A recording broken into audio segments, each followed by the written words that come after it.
Welcome to the 6-5 podcast. I am your host, Daniel Newman, principal analyst and founding partner at Futurum Research, joined by my always esteemed co-host entering the new 2021 year with a bang, Patrick Moorhead of Moor Insights Strategy. Patrick, welcome to the 6-5 show today. And by the way, 6-5 Insiders show today that I know we're both really excited about. Daniel, great to see you. I think about a year ago, and I forget if I was either heavily prepping for on-prem CES 2020, or if I was already there. I guess it's only been a year, but we are definitely doing a virtual CES 2021 this year, aren't we? Yeah, we're doing a lot of virtual this year. It is 2021. A year ago, we had no idea quite what 21 would look like. We talked about that in our end of year show and our wrap up. I think even midway through 2020, we thought, hey, by 2021, we're going to probably be back out on the road. And then as late 2020 kind of happened, we're like, holy cow, 2021, at least the first half is going to look an awful lot like 2020. And here we are, the world's largest consumer electronics show is going to be done remotely. And by the way, just about every major event, I think, in the first at least 6 months of 21 will also be done remote. That's right. So without further ado, let's jump into this special insider edition here. And we are very happy to have Alex Cho, president of personal systems at HP. Alex, how are you doing? I'm doing great. I had a couple of weeks where the company was slowed down for the holidays, and we're ready for 2021. Great to see you guys again after a year. Yeah, I know, absolutely. You were one of our first guests on our Insider show, and I think we've done close to 100 since. It's been crazy, but the appetite for people to get good content online has just gone up astronomically for us.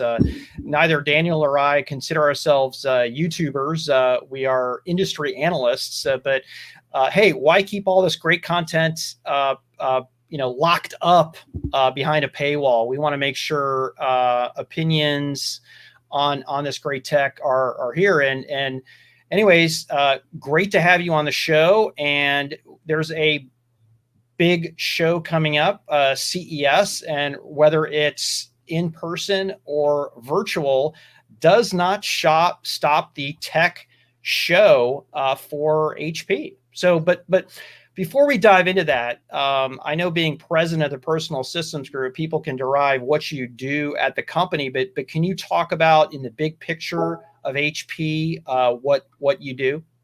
Sure. I'd love to talk about what I do. Thank you. The way I think about it is I am responsible for helping to design solutions that help people stay productive and keep learning and be secure and be cared for. I mean, especially during this time, I'd say that the opportunity for us from what we call personal systems, and personal systems spans PC devices, yes, but the rich ecosystem of peripherals and displays and services, all of that we innovate around in order to help people, again, stay working, stay learning, stay connected, continue to be entertained, even if they have to be sheltered in place or not traveling.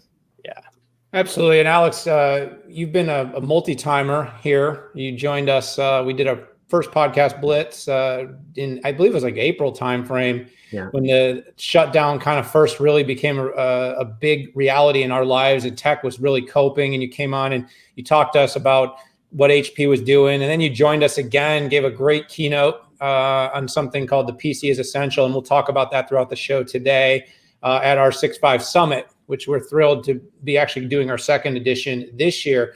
But here we are, new year, 2021.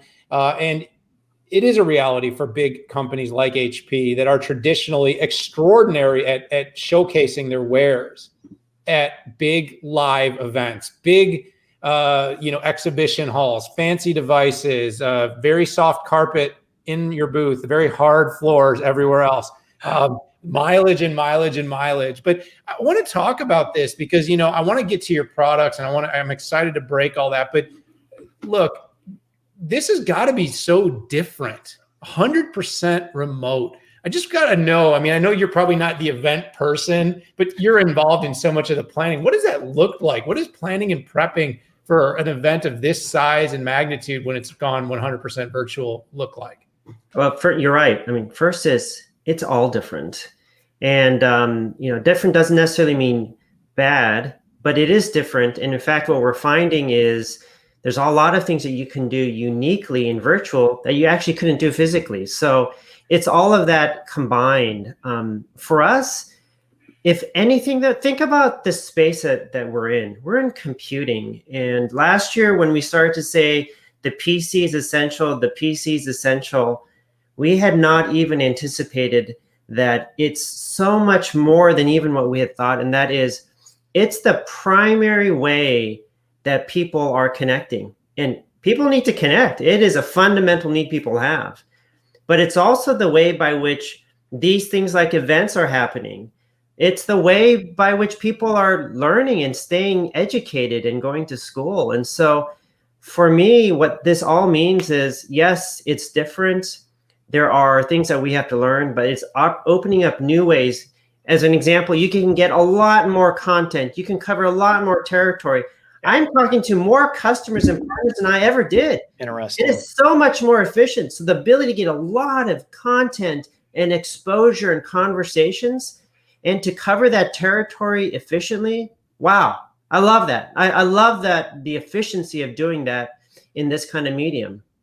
Yeah, I'm glad you brought in there are, we hear all the cons, right? Which I totally get of that, but it's actually refreshing to hear some of the pros. And I have too. I mean, I have talked to more customers from either IT or vendors than I ever did. I have a Book Me calendar, and that Book Me calendar is booked from morning to night. And in some ways it's awesome. In some ways it's a little bit of a curse because I feel like I'm at a big company where I need to plan thinking time because, we are in a luxurious position as industry analysts that we get to be able to think. But before I digress, we're going to jump into the products, but I would love for you to set the stage for overall what you look at, the overall themes for CES 2021, kind of how you approached the way that you packaged everything up, things that are important as you get into this. Yeah. So let me just build on this topic around the PC being essential. I mean, you heard that a lot from us last year, and we realized, wow, this category that we're in is not only useful, but it's essential for all the areas that we've talked about, for work, for learning, for healthcare. And as we entered into 2021, we realized the PC is certainly important, but what we need to focus on are the people, because it's people who are essential. Our biggest learning is, yes, PCs are essential because people are essential, and it's so important to enable them. And so for us, heading into 2021, we've spent a lot more time focusing in on the key people that we want to innovate for. So we're looking at the worker who is working in a hybrid environment. We are paying attention to the SMB who's dealing with a unique set of challenges. Guess what? We're also paying attention to the IT manager of today. Different set of challenges and needs than the IT manager of pre-COVID. What do they need? And then as well, all of these creatives, especially youth and their desire to want to express themselves. So we're really focusing on the people behind where all this innovation needs to serve. And maybe the second thing is, it's all about experiences. It's funny, I was thinking about CES. Maybe we should rebrand it the Consumer Experience Show, because it's a great indication of what we think is more important than just a product, and that's the experience we're delivering for these people, particularly in the new normal. And that kind of gives you the backdrop of a lot of innovation that we are really excited about. Yeah, there's no question that you're clearly setting the stage. You were so right. And by the way, the demise of the PC was largely, greatly, exponentially overstated. And so if we ever saw a time, and by the way, kind of as a sidebar, I actually think if you poll the world, well, people like myself and sometimes Pat, who and probably you, who did travel a lot, maybe complained a little. We miss it. We miss it. We miss humans. I think a lot of people are really kind of enjoying this. I think a lot of people, with the exception of the background of the pandemic, are actually sort of enjoying being at home more. I'll tell you one thing, Alex, just on a personal note.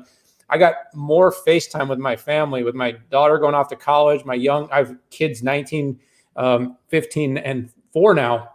And I got a whole year with my son, a whole year with my wife. Like, I hadn't had a year with my family in forever. So it's kind of awesome. And at the same time, as Pat said, on my PC, because of Zoom and WebEx and Teams, I had more meetings and saw more customers than I'd ever seen in a single year. So there was a lot of good to it. But all right, it's easy to digress this stuff. I just sense your passion, Alex. And I agree.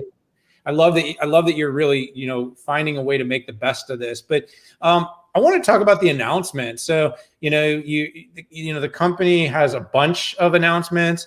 You're entering some new categories. Let's hit some highlights of the announcements of CES so we can dive a little bit more into that. Sure. So just to add to your earlier statement, what is very interesting, I'm finding it true, is that digital is far more important. I mean, everyone knows that. But in this environment, we're recognizing that digital is more important and physical is also so precious as well. And so both are important, and bridging both more digital while recognizing how great physical is and enabling that transition is really I think the magic of where innovation opportunities lie. When you think about the announcements, or when we talk about announcements that we're doing at CES, it is around looking and studying the needs of these personas that I mentioned, whether you're a hybrid worker, or you're an SMB, or you're an IT manager, or you are a youth who wants to create. In fact, everyone wants to create. We talk about the use cases: creating, consuming, collaborating. Those are the 3 C's of last year. And we said, hey, we're seeing in our telemetry, people are doing more creating, consuming, collaborating. That was pre-COVID. COVID happens, creating goes through the roof, consuming content, whether it's video content or gaming, through the roof, collaborating. Look at what we're doing digitally, virtually, through the roof. And so we are really innovating around experiences in those 3 areas. And you see that proliferated across our portfolio. Can you talk a little bit more? By the way, I love the consistency, and I give credit where credit is due. It's not just analysts who are smart out there. You said the PC was essential before it was cool to talk about that. I remember you and I talked about some research that you had done, and you're like, hey, Pat, we're seeing some key trends in our primary research that we think are quite positive, whether it's Gen Z or whether it's folks utilizing their PCs pre-pandemic for things like video, and the generation who grew up with smartphones saying, hey, they're actually using PCs more. So credit to you, and credit to HP, credit to your research folks for pulling it out. And it was so funny how afraid the rest of the industry was to go out there. And I appreciated you just laying it out and sharing your research. But let's dive in, if we can, to the product line. In the context of the PC is essential, can you talk about the way you're improving Dragonfly, Envy, bringing out Elite Folio in the context of creating, consuming, and collaborating? Sure. So one of the key design theaters that's important for most people is the home. Yeah. Whether it's for work or for learning, et cetera. And so we took our cues from studying how people are working in their home. And there's several insights that we're finding. Number one is they're not just in one place. They are moving around in the home. And so the ability to have a device that allows them to move around the home is very important. That will be the case as well when you travel or in the office. And so what you've seen is that we are announcing our flagship 800 series notebook and delivering that in a new light form factor that breaks all of the records that we've had and is really out there around lightweight so that you can move around and use and be productive while you do so. Second thing that we're announcing is Alex, if which one of the products on here is this? Can you point not point to it, but describe it where it is in this lineup? Yeah, look at the far right, the 840 Elite Book Aero. Far right, yeah, there you go. I see your little pointer there. That's the world's lightest 14-inch mainstream notebook. Again, we don't care about speeds and feeds in and of itself. We care about the experience. And the experience is we allow people to move. It's so light. The other thing that's very important around this device is that it is enabled with a lot of intelligence, AI that we've built into the device based on how you work. What do you care about? You care a lot more about instant on. And so we've enabled this to enable faster on off because you're quickly transitioning from room to room, opening it up, closing it down, et cetera, which is very important. The other thing that continues to be important is recognizing you're in a place where there's other sounds around you. So AI-based noise reductions. So ambient sounds are excluded and people can focus on your voice when you're talking. Again, just looking at how people are working and how they are doing that throughout their day. The other element of this device that's very important is security has never been more important, as you all know. The vulnerabilities of people who are not in a corporate network are only being magnified. And so the best of our security suite is incorporated in this, and we take it even further. We make sure that if you, by chance, misplace a device, it's findable through a unique integration that we have with Tile so that you can find the device. So we're really looking at the life cycle of how a worker works in today's environment, and you see that manifested in our mainstream product, which is our 840 Elite Book. Nice. Can you talk a little bit about the Elite Folio? Yeah, happy to. And then you move over to the left there. There you go. And you see that that is our Elite Folio. And what was important to us as we were watching SMBs in particular was they need the diversity of a device that meets the diversity of what they do. Yeah. And what are they doing? I mean, that is a pull-forward device. We introduced it first in our consumer product, and now we're introducing it in our commercial form factor or in our commercial line. It's the Elite Folio. It has multiple modes that recognizes that you compute in many different ways. Yes, it has a keyboard mode for the productivity of having a keyboard that you can have also while you're on your lap. Secondly, it goes very quickly into tablet mode because often you are jotting things down, and we have a garage pen that automatically, when you take it out, will trigger your whiteboard capability so that you can maximize or be very quick in jotting things down on your device. You also have, guess what? Media consumption mode. So people can dial in and watch things like your 6.5 content. Because what is a SMB doing a lot? They are consuming content on how you do this and how you do that. So maximizing for video consumption that's happening. And all of this is done while recognizing that this device needs to fit into a broader ecosystem of experiences, meaning what you do with your phone. So enabling you to move pictures and files from your phone quickly onto the device.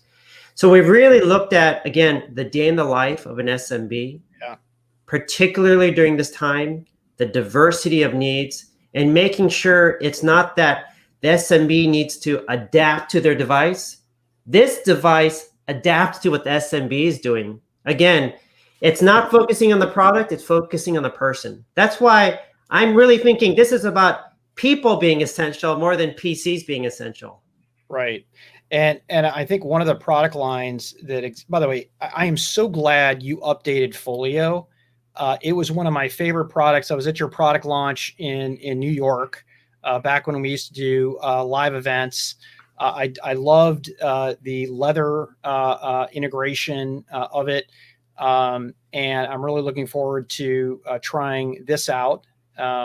It's fully connected. It's always connected, which is nice. And what I've found cool about this one is it literally, you could mistake it for a folio. Okay.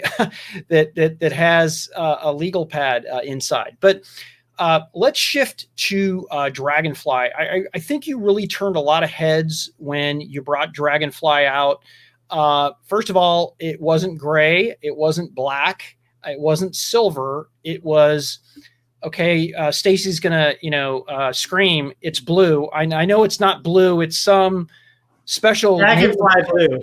Dragonfly blue, super light, super thin, convertible. And I know, I've graciously, you've sampled me with a few of these, and people fight to take that one.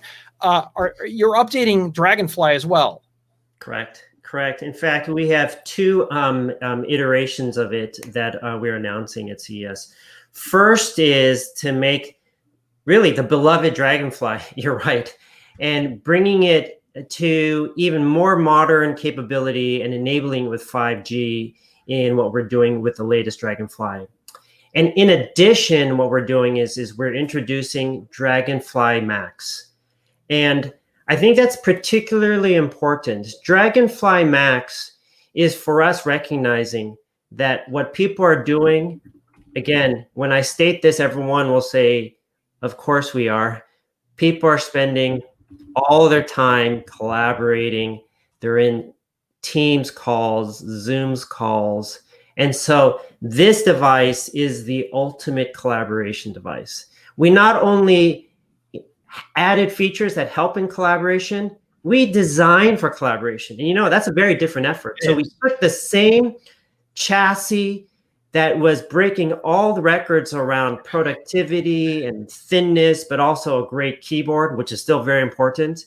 And then what did we do? We improved what I've been calling the eyes, ears, and the mouth of the product, because that's how you connect, right? So what do I mean by that?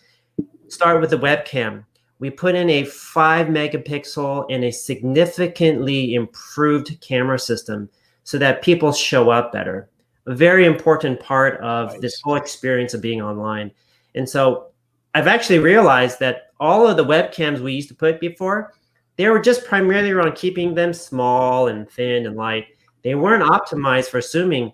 You're looking at people all day long and you want to show up well. So that's first thing. The second thing that we did is we recognized not only do you want to be seen well, but you want to be heard well. And so we've increased the clarity of the mic performance by adding in more mics, also ensuring there's AI-enabled noise reduction. So you hear what you want to hear and you get people to pay attention to what you want them to hear and not what you don't want to hear. Another key part.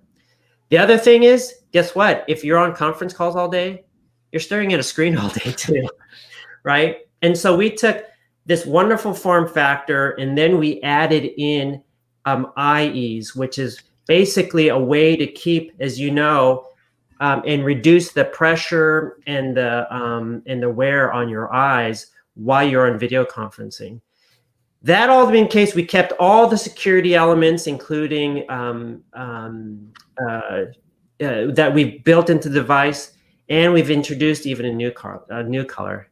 So I know everyone loved Dragonfly Blue, but as well, we've made it available now in sparkling black because of all the demands for having some more diversity of that. So we've done a lot with this product. I'm personally very excited about it. And by the way, we're also announcing with it the recognition that not only people are conferencing in areas where they can be heard, et cetera, and they're okay with other people hearing, but we're also announcing with it earbuds because privacy and the ability to communicate while having your own earbuds is an important part of that solution. So it's a total solution. It's an experience. Again, it's designing for the person and bringing a lot of innovation to that.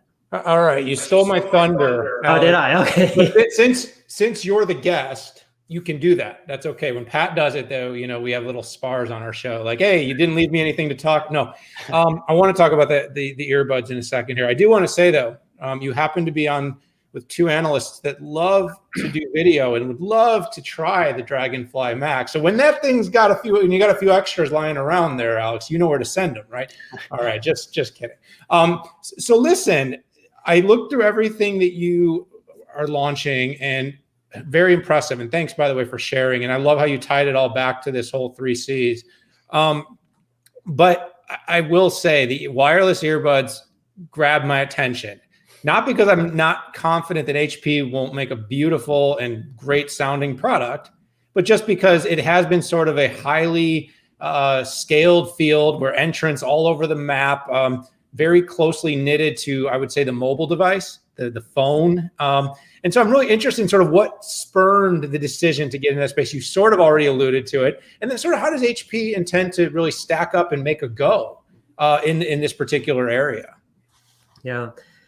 Again, I want to anchor it on what are we paying attention to, and it's what people are doing. And they are collaborating. And we say collaborating, but if I say on Microsoft Teams, Zoom, and people immediately understand. And they're doing that all day long. And in that use case, as we have spent a lot of time now studying what are pain points and what are opportunities, everything around audio continues to show up. Not that it's just important, but that there are pain points in it. And so what we decided to do is as a part of this announcement, which is really designing for the total experience, that we would do some work on designing earbuds that met the needs of what our customers are really looking for. And so what are they looking for? Seems very basic, but related to computing. First, they need to pair easily. They need to pair easily on your device. And also, device meaning your PC, your Windows PC, but they also want to use the earbuds not only for their PC, but might be for their iOS device or their Android device.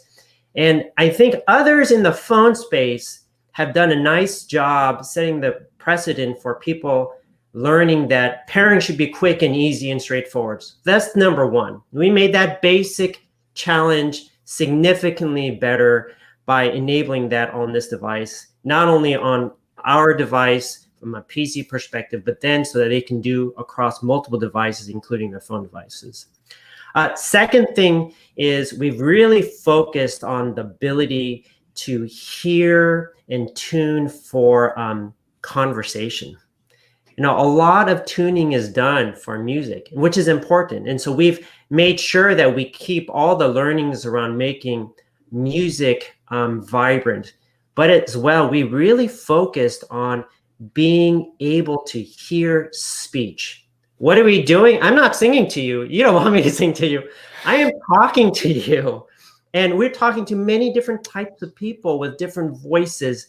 And so what we've built into this is very advanced technology. In fact, it's the same technology that's used in high-end hearing aids so that it personalizes its tuning so that based on your ambient environment, what you're able to hear, it maximizes your ability to hear speech. And we think that's very important because we don't want people to be distanced and also miss what was said, whether it was subtle or out loud. And so that's a very important part of what we're trying to build into this.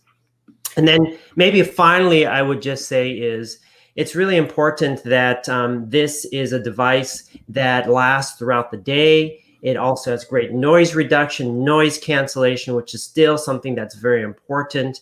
And again, fits into what people are doing, whether they are doing it for work, yes, also for personal relaxation and entertainment, and customizing it to each person. By the way, Turns out that people don't all hear the same. I don't know if you know that, but people don't all hear the same. So personalizing this for how you hear is really the focus. And again, what's our theme? People are essential. People have unique needs. It's not people adapting to the technology. It's technology adapting to them. I cannot be more excited about that direction. And that's an ambition beyond CES 2021. We're going to keep doing this because we're very excited about it and we're passionate about the opportunity. Yeah. So Alex, we talked years ago, I don't know if you remember, about the unmet need of really having a business focused headphone. And while I'm sure you can play music on these, pretty much everybody's going for the same space. And I was wondering, where is the space for business where it's focused on talking? It's also tested very well. Phones are important, but the PC is important as well. And thank you for adding a USB-C charger. I've recently bought, there's $249 pairs of headphones that have a micro USB charger on it. I'm just like, that's just so, year 2000 type. But I know it's a little thing, but I think I'm a big believer in the little things add up to people demonstrating and having the confidence that you actually care about what you're doing. But yeah, we'll bring you back, by the way, for your singing. That will be a special insider edition. But Alex, you have been very instrumental and vocal thought leadership about the new normal, how we're going to be working. You talked a little bit about this at the outset, but we'd like to close out this session talking a little bit about what do you see for the remainder of 2021? Are we going to get back to normal, full virtual, remote work situation continue? Where do you sit on that? Yeah. First is, I won't be one who gives you a timeline. There's a lot of discussion on timeline. What I will say is, I'm a firm believer, based on a lot of discussions. Again, we can do more now. Yeah. Within this technology, that there will be a time when we are not restricted as much as we are now from traveling. But that does not mean that we will not take advantage of technology and all the innovations that we're doing now so that you don't have to travel. And I think that's a very important part in recognizing what the new normal is. Again, in my mind, in the future, it will be a hybrid workplace where, yes, you can travel, but you don't have to travel.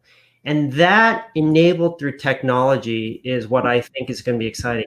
So what does that mean? It means that I don't think people are going to be traveling as much for a 1-hour meeting because you could do it digitally.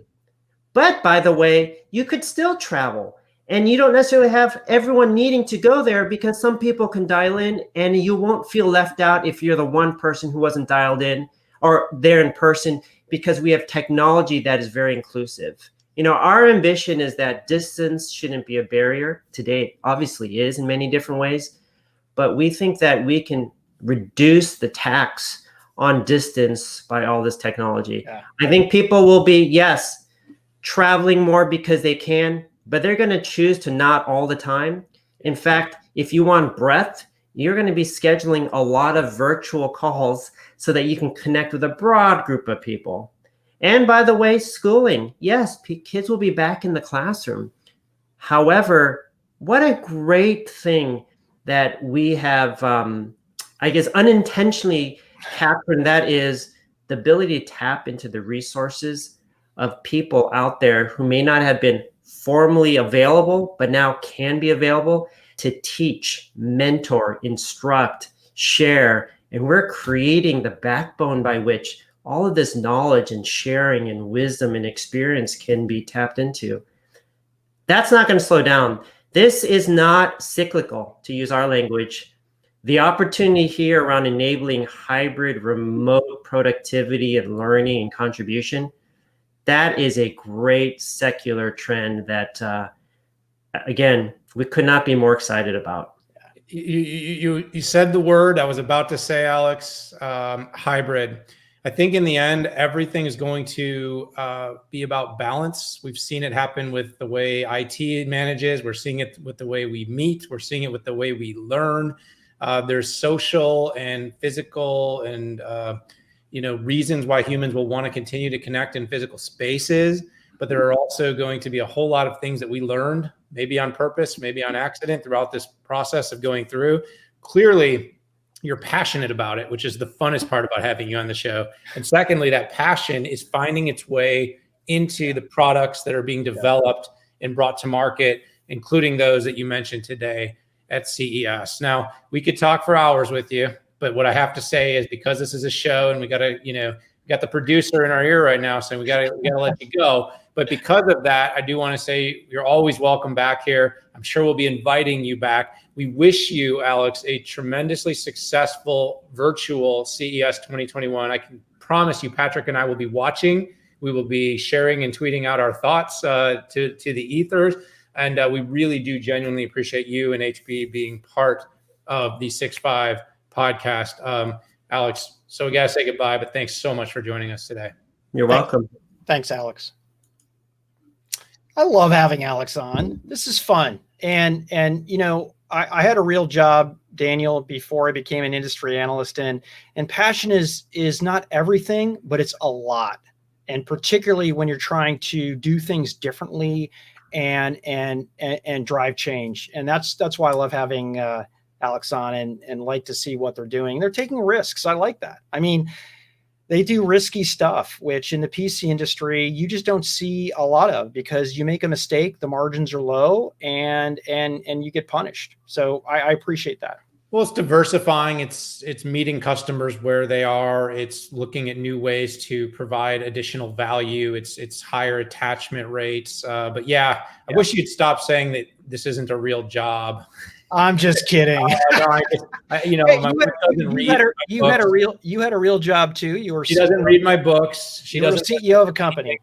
I just know, Pat, that someday she's going to listen to one podcast, and it's going to be the one where you inform her that we don't really work. That's right. But in all seriousness, when you love what you do, when the passion's there, I know it's cliche, but it really does make life really good to do this. So, hey, what a show, though, man. Let's take this home for everybody out there. Go ahead and check out the show notes. We're going to go ahead and attach some of the details to some of the launches that Alex Cho mentioned. We'll also try to put links into some of the past episodes, because you got to listen to Alex. We keep bringing him back because he really does do a good job of weaving a story together. So go ahead, click the show notes, click that subscribe button, stick with us. I hope you like what we're doing here. You're seeing we're getting more graphics. We're getting more engaged here. We will be like the next big TV show. Actually, heck, we already are. But hey, for this episode of the 6-5 Podcast Insiders Edition, thanks, HP. Thanks, Alex Cho. Thank you, Patrick Moorhead. Got to say goodbye. See you later. Adios.